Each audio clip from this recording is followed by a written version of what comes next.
Come thy waste in your haven. Nay, I'll come. If I lose a scruple of this sport, let me be boiled to death with melancholy. Wouldst thou not be glad to have the mean rascal sea fighter come by some notable shame? I would exult, man. You know, you brought me out of favor with my lady about a bear baiting here. To anger him, we'll have the bear again. And we will fool them black and blue, shall we not, Sir Toby? And we do not. It is pity of our lives.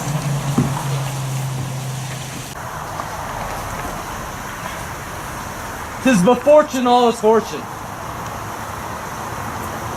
Mariah once told me she did affect me, and I have heard herself come thus near. Next should she fancy it should be one of my complexion. Besides, she uses me with a more exalted respect than anyone else that follows her. What should I think on? He's an overweening rogue. Oh, peace, contemplation makes a rare turkey cock of him. How he jets under his advancing. Sight, I can so be rogue. Peace, I say! To be Count Malvolio. Ah, rogue. Pistol him. Peace! Peace. There is example for the lady of the Strachey marry the yeoman of the wardrobe. Be on him, just as well. Oh, peace, now he's deeply in. Look how imagination blows him. And calling my officers about me in my branched velvet gown, having come from a daybed where I left Olivia sleeping. Oh, for a stone blow. Hit him in the eye.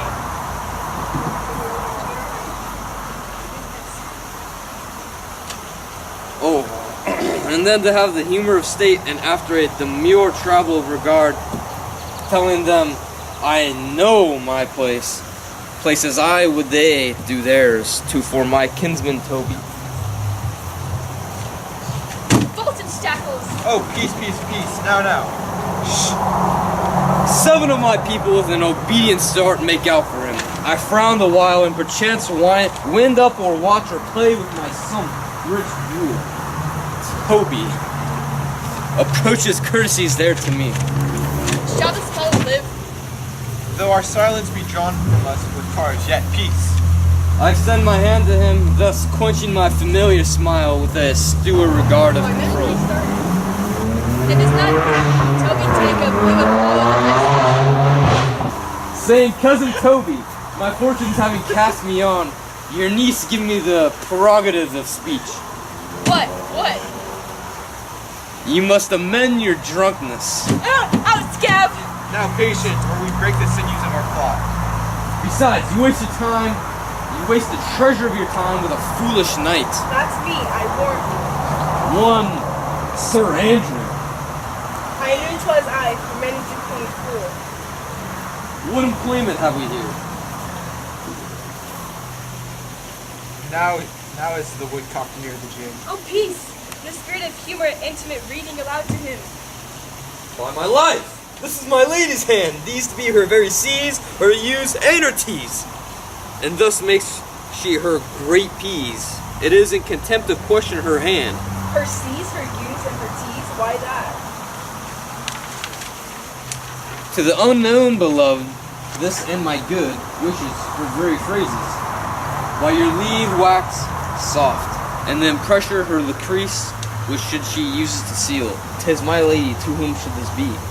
This wins him, liver and all. Jove knows I love, but who? Lips do not move, no man must know. No man must know what follows. The number's altered. No man must know if this should be the Malvolio. Mary, hang thee, Brock!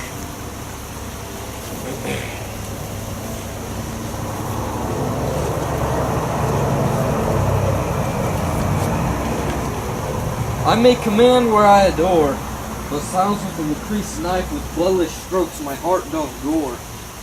M-O-A-I doth sway my life. Must be in riddle. Excellent wench, I say.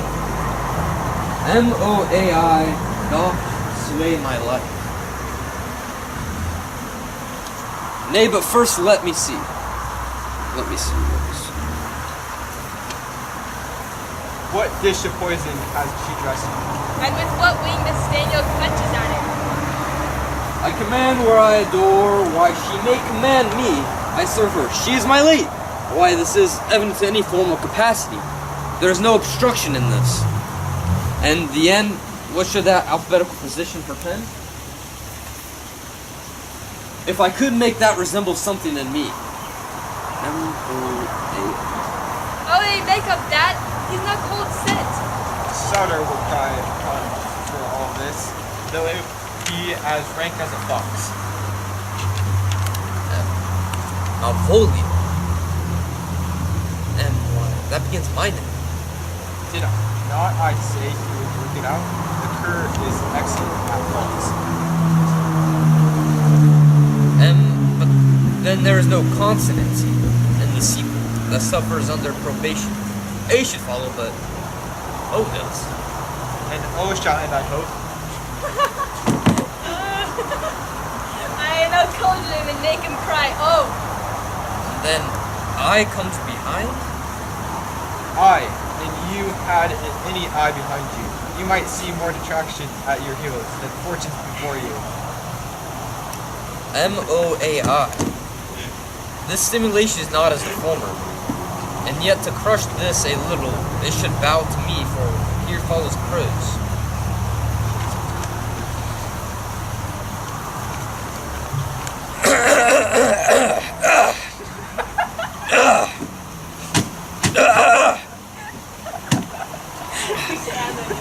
If this fall into thy hand, revolve in my stars. I am above thee, but be not afraid of greatness. Some are born great, some achieve greatness, and some have greatness thrust upon them. Thy fates open their hands, let thy blood and spirit embrace them, and to inure thyself to what thou art like to be. Cast thy humble slough in a pure fresh, be opposite with a kinsman, surly with servants. Let thy tongue tang arguments of state, put thyself into the trick of singularity. She thus advises thee that sighs for thee. Remember who commended thy yellow stockings and wish to see thee ever cross-guarded, I say? Remember, go to thou art mated, if thou desirest to be so. If not, let me see thee a steward still, the fellow of servants, and not worthy to touch fortune's fingers. Farewell. She that would alter services with thee, the fortunate unhappy. Daylight and champagne discovers not more. This is open. I will be proud. I will read politics, authors. I will baffle Sir Toby. I will wash off gross acquaintance. I will be point devised, the very man. I do now fool myself to let imagination jade me. For every reason excites to this, that my lady loves me. She did not commend my yellow stockings of late. She didn't praise my lay's leg being cross-garden. And in this she manifests herself to my love, and with a kind of injunction drives me to these habits of her liking. I thank my stars I am happy. I will be strained stout in yellow stockings and cross-gartered even with the swiftness of pudding rod. Jove and my stars be praised! Here is yet a postscript. Thou canst not choose but know who I am. If thou entertainest my love, let it appear in thy smile. Thy smiles become thee well, therefore in my presence still smile. Dear my sweet, I prithee. Jove, I thank thee, I will smile, I will do everything that thou wilt have. I will not give my part of this sport for pension, thousands to be paid for this oath. I can marry that much for this advice. So can I too. It asks no other dowry for her but another jest.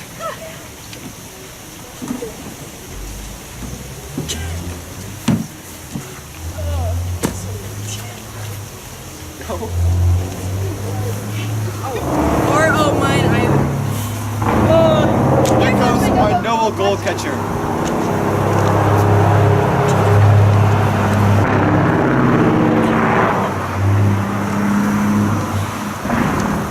What's thou set thy foot on my neck?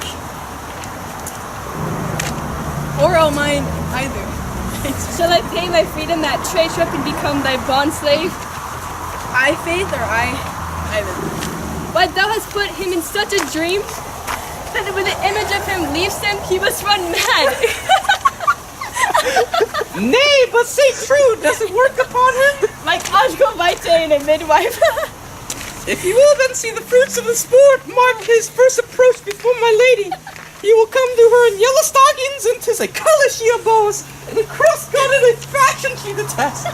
And he will smile upon her, which will now be so unsuitable to her disposition, being addicted to a melancholy as she is, that it cannot but turn him into a notable contempt. If you will see it, follow me. To the gates of Tyler, thou most excellent devil of wit. I'll make one too.